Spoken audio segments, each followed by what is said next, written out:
கோவில்களுக்கு ஏன் பட்டு சேலை அணிகின்றனர்? பட்டு சேலைகள் அணிவதன் விஞ்ஞான ரகசியம் இதோ உங்களுக்காக. தமிழன் செய்யும் ஒவ்வொரு செயலிலும் ஒரு விஞ்ஞான ரகசியமும் உண்மை பொருளும் கலந்தே இருந்தன. நானும் சிந்தித்தேன், ஏன் திருமணம் மற்றும் கோவில்களுக்கு செல்லும் பொழுது பட்டு அவசியம் என்று. அதற்கான விடை நீண்ட தேடலுக்கு பிறகே கிடைத்தது. இப்பொழுது இதை மற்றவர்களுக்கு தெரிவிக்க வேண்டும் என நினைத்தேன். இல்லையென்றால் அமெரிக்கா இதற்கும் காப்பிரைட் வாங்கிவிடும். பட்டு துணிகளுக்கும் பட்டிற்கும் இயற்கையாகவே ஒரு குணம் உண்டு.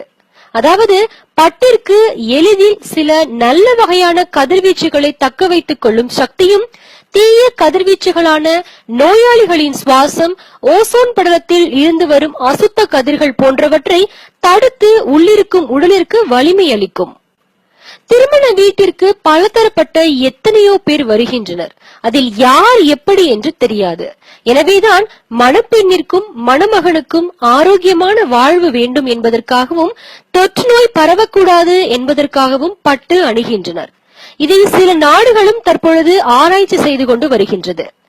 மேலும் இதில் வருத்தம் அளிக்கும் விஷயம் என்னவென்றால், நம் பாரம்பரிய முறை இன்று நம்மில் பலருக்கு தெரியவில்லை.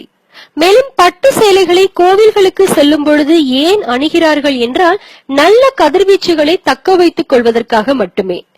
இவை எதுவும் தெரியாமல் பகுத்தறிவு பகலவர்கள் நாகரிகம் என்று தனக்குத்தானே புலம்பிக் கொண்டு தானும் நாசமாவதுடன் மற்றவர்களையும் கெடுக்கின்றனர். மேலும் இது போன்ற